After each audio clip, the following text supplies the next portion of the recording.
Okay, so today I have called you here to talk to you about your car exchange warranty. Oh, thank you for your patience. What are your thoughts? Sir, there's no need to bite the microphone. It's a little violent. Okay, I can see that you're feeling a little shy. We'll try it again. What are your thoughts? Thank you. That was less violent. Thank you for your time.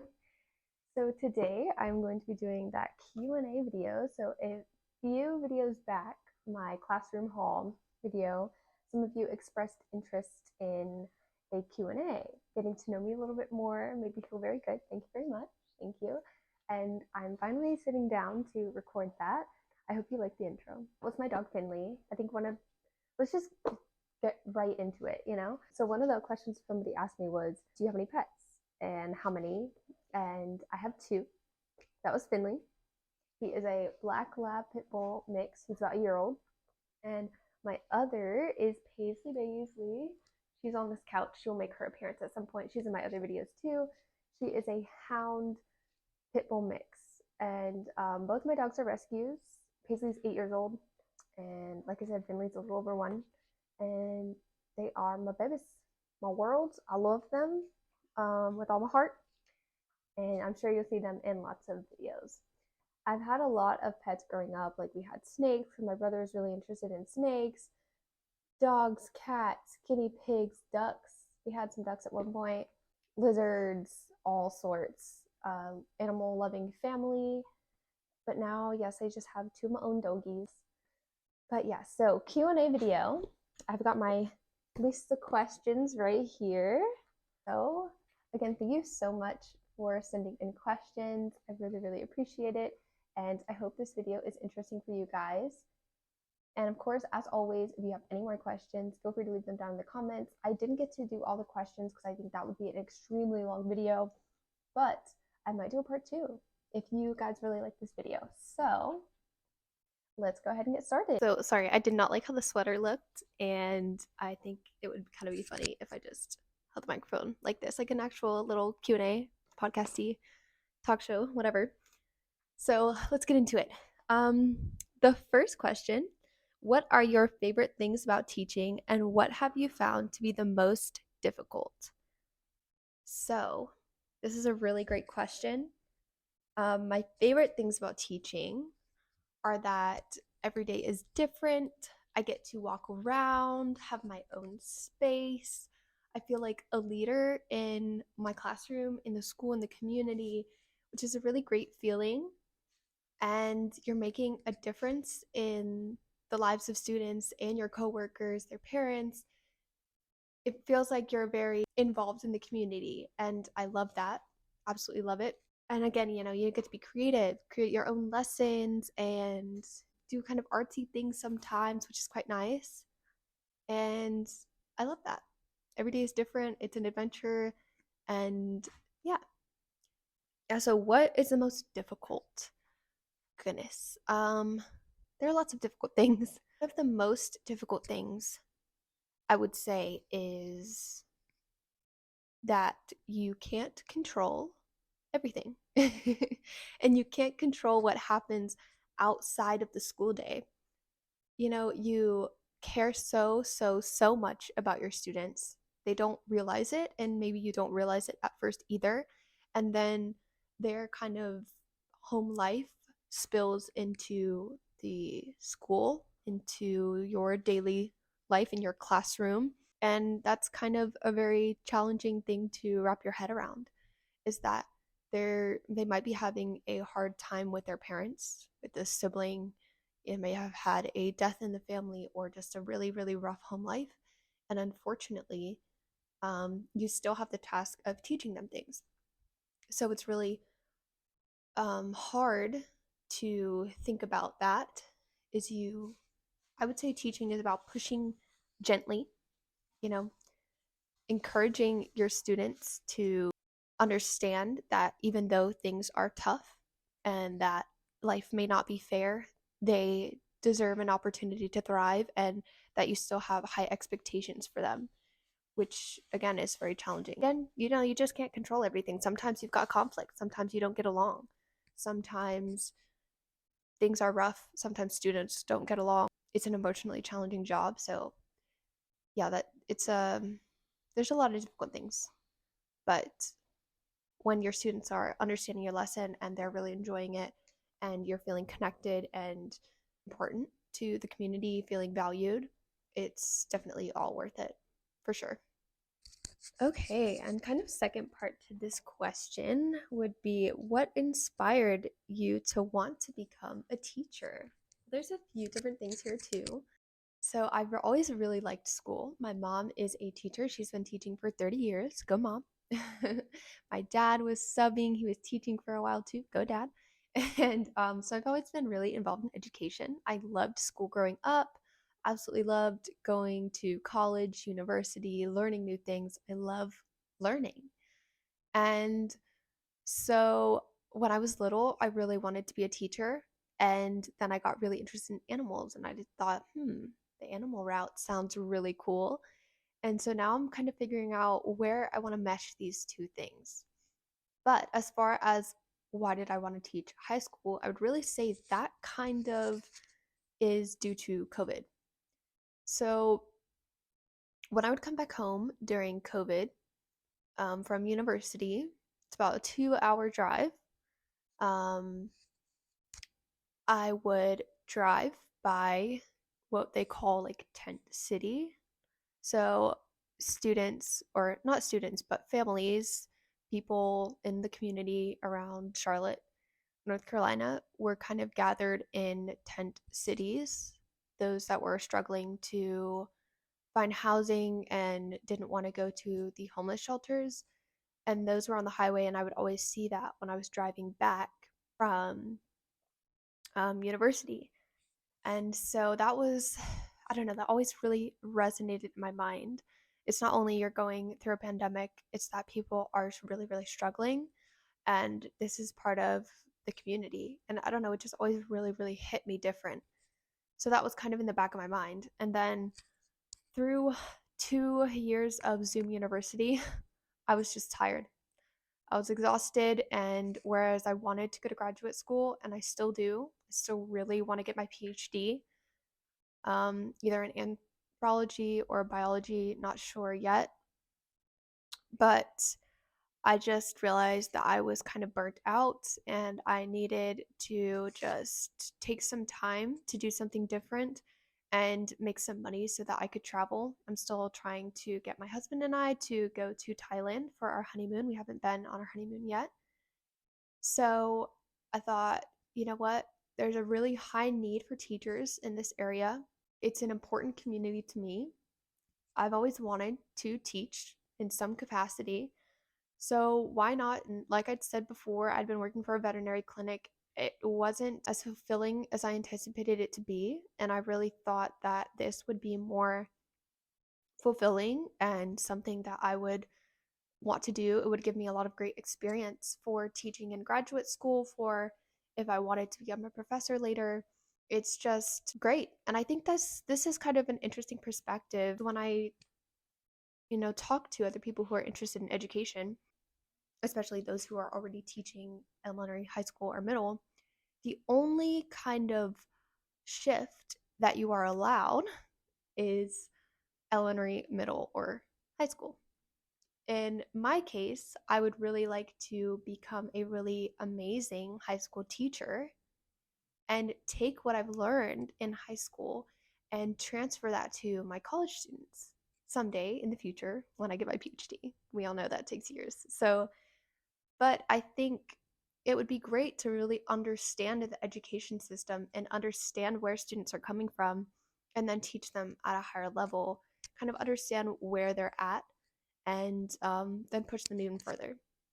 So, definitely not saying that that's going to be anytime soon, but so I don't know. I've gone into quite long, this has been a long tangent, but yeah, so I've basically always been interested in teaching, and teaching kind of opened its doors to me after COVID, and I'm enjoying it. I think I'm gonna be here to stay for quite a bit, and then who knows? Next question. So, what are your favorite things about North Carolina? Ooh, this is a good question too, because when I was younger, I always wanted to move out of the country or move quite far away. And as I've gotten older again, you realize, to be thankful for what you have. And although I don't think that I will be in North Carolina forever, I definitely won't be in North Carolina forever. I am appreciating it a bit more now. So I've got some notes here. Um, so my first thing is it's close to a lot of things. So there's Raleigh, there's Charlotte, there's Greensboro, you're close to South Carolina, you're close to Virginia, you're close to Georgia and Tennessee. Um, it's a really good spot to be. I mean, you can basically go anywhere in like a few hours or 4 hours worth of driving. A lot of people here, when they go on vacation, they drive, they don't take planes, and that's pretty cool. So that's definitely an advantage. Close to the mountains, close to the ocean, close to other important cities. Cool place. So another thing also is that it's very diverse where I live, and that makes it a cool spot for, things that I'm interested, like languages and culture and meeting new people. So that's definitely a benefit as well. People think, oh, North Carolina is so country, bumpkin. Like, definitely not everywhere. I mean, there's definitely some more rural spots, southern, you would typically think of southern to be. But North Carolina is also a very booming state, diverse. So there's definitely diversity everywhere. And hot summers would be my next one. I love the heat. If it is under like 75 degrees, I'm angry. It's too cold for me and not about it. So the spring and the summer here are quite nice. People say that there are mild winters here. It really depends where you are, because like I went to Appalachian State, which is in the mountains, and it was really cold. We got a lot of snow. It was very windy. So I don't think mild winters apply in the mountains of North Carolina. However, in the Piedmont and the coastal areas, definitely more mild winters. Definitely nothing near, New York or Canada, anything like that. So definitely appreciate that. I could not handle that. So I think those are like my top three favorite things. And then, of course, I grew up here, so my family and my friends are near. And that's always a lovely thing as well. So, next one. What TV shows have you been watching recently? I took so much time to think about this question, and I have notes because it's important, right? So, the first one I want to mention is Outlander. Outlander is like my all time favorite show right now. I just watched the new season and I'm kind of triggered about it because it was shorter than normal. It took me so long to get through all the other seasons, but I finished the newest one in 2 freaking days. Like, are you kidding me? And it left on a huge cliffhanger. Not that like I'm upset about anything that happened or like the filming style, anything like that. It's amazing. It's a fantastic show. It's so good. But it was just too short, which I guess is, that's a good complaint to have out of a TV show. So definitely check that out if you haven't seen it. Recently I also finished The Ultimatum, and although I wanted to hate it, I really did, because it's just one of those reality shows that you watch when you've kind of got nothing else to watch. But it honestly, as a married person, it had some good lessons. So if you're in a relationship and you want some things to think about, I would suggest that show. It's a good show. Bridgerton, of course, that's a good show. Come on. And then La Casa de las Flores. This one is also on Netflix. It's like based in Mexico and I think a little bit in the US. It's like a telenovela. It's really good. And also Reign, Reign, like the reign of Mary Queen of Scots. So that was a really good one too. But it's more, I would say, modernized and kind of made for teens, young adults. So if you haven't guessed, I like period shows and comedies. Actually, I didn't show you any comedies, but I do love comedies. So like New Girl and Parks and Recreation, The Office. I love those shows too. So yes, but those are the ones that I've been watching recently. And next one, also a very important one, and I have quite a bit of notes about it too, is what are your favorite YouTubers? Yes, so now that I'm a YouTuber, I have a new appreciation for YouTubers, but my favorites are Mia Maples. She is my number one. I will watch all of her videos, like all the way through. I don't skip through or anything like that. She's a Canadian YouTuber. She does like haul videos and renovation videos and just funny videos, all sorts of different things. So definitely check her out. Um, Jess and Gabriel, Matt and Abby, Alana Blanchard, and Jack Freestone. So I really like specific couples on YouTube, and then definitely couples that are based in Hawaii or tropical places, I would say. Because that's when I started watching Matt and Abby as well. And then Alana Blanchard is a professional surfer, and so is Jack Freestone. So they're definitely a cool couple to watch. The Cottage Fairy, her videos are just so beautiful and aesthetically pleasing, and they really get you to think, and they're very calming. So I like those as well. And Mondragon Chiropractic. So I think one of the questions also was about like what ASMR channels do I like to watch.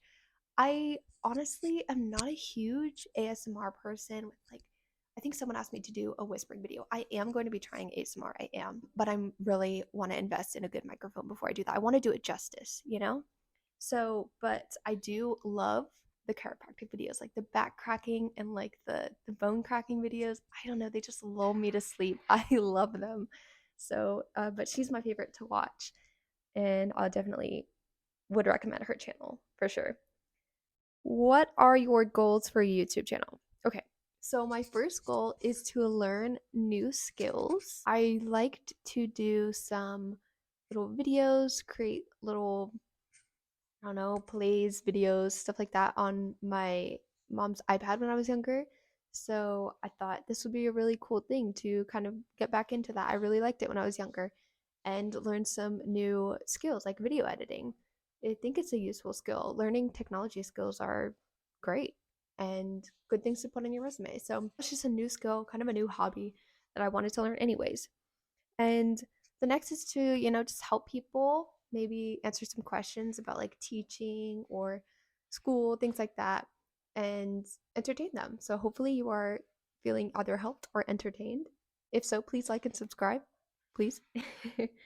And then another one is my note is maybe make some cash money. That would be nice. I am living on a teacher's wage. If you know anything about teaching in the United States, you know it does not pay the bestest in the whole world. It's not doctor pay, it's not lawyer pay. It's probably not YouTuber pay. Oh, it's definitely not YouTuber pay. Like if you're like famous YouTuber, definitely not. So, but it's always nice to have some extra money. I really want to travel, so hopefully this can help me get there. But yeah, again, please like and subscribe. It will help me out and help me achieve my goals. What is your biggest achievement so far in life? So I'm gonna kind of split this up into two categories. I think there should be a personal category and then maybe an academic category. So personally, I would say my biggest achievement would be working towards paying for a trip to Malaysia for when I was 18. So I started working when I was 16 and I worked for 2 years to pay for a trip to go to Malaysia for 8 weeks, where I volunteered in an orangutan rehabilitation center. It was the most amazing experience and something I worked really, really, really hard to achieve. So after I graduated from high school, so that was something I worked really, really, really hard towards. And I learned a lot about myself and I met some amazing people from all over the world. It really solidified that working with non-human primates was something that I wanted to continue. That was what I wanted to study and work towards at university. It was an amazing experience and I regret nothing about that trip. It was lovely and I hope to go back. I was supposed to go back, but then COVID happened. So fingers crossed for soon. And academically, so I was salutatorian in high school, which meant I was the number two seat in my school for my graduating class. And I got to give a speech at graduation. It was just something that I'd always wanted to do. I worked really, really hard to achieve that, and I'm very proud of it. And also, I got to present some research that I've been working on with another professor at an animal behavior conference. That was another just like dream come true. And I'm very happy to have worked with and continue to work with the professors and the advisors and my colleagues at the university I went to. And that was just a fantastic experience. Public speaking is hard, sharing your research is hard, and I worked very, very hard on that presentation as well. So, very proud of those things. Wow, this was a really good question. And also, which countries would you like to visit? Thailand for sure, El Salvador for sure, Costa Rica. I was trying to decide whether I wanted to go to Malaysia or Costa Rica for after I graduated high school, and I like the program in Malaysia a little bit better, but I would absolutely love to go to Costa Rica. Scotland, of course, looks like a beautiful country with a lot of rich history. Indonesia, Australia, Kenya, you name it. I really would love to go visit every single country in the world. I know that's probably not realistic just considering the pandemic and politically and all that, but I would love to go basically anywhere. And do you play or watch any sports? So I played tennis in high school. I did ballet for 13 years, danced in musicals, 8th grade through graduating.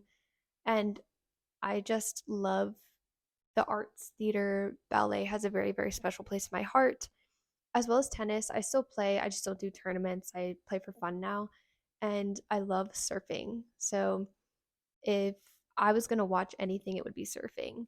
I think it's an amazing sport. I mean, it takes so much strength, and you're in the ocean. The ocean can be a pretty scary place. It's very strong. And I just think that's a fantastic sport. So I love surfing. I don't get to do it very often, but whenever I get the chance, I like to surf. And last question. So I want to preface by saying this question is a great question, and I wore my Smokey the Bear shirt specifically to answer this question. So that's awesome. I also did research for this question, just to preface. Anywho, so it is, what do you think is the safest way for animal control to catch a big bear on the loose in the neighborhood? So, my initial thought, being that I'm interested in animals and conservation, is I think that we should do nothing. And I know that might seem crazy, like, and I will also say that where I live in North Carolina, like, there are black bears in North Carolina, not necessarily where I live. Like, I've never gone out and like been afraid to encounter a bear. Even when I was living in the mountains, like there definitely were bears there, and I've done some camera trapping where we did need to be mindful of bears, but I am under the impression and I believe that we build neighborhoods where animals have been there first. And so if there's a bear in the neighborhood, I don't know if we can really justify removing the bear. And like, to me it seems like we're making ourselves more important than the bear. Like, we're saying that the bear shouldn't be here, and really the bear was there first.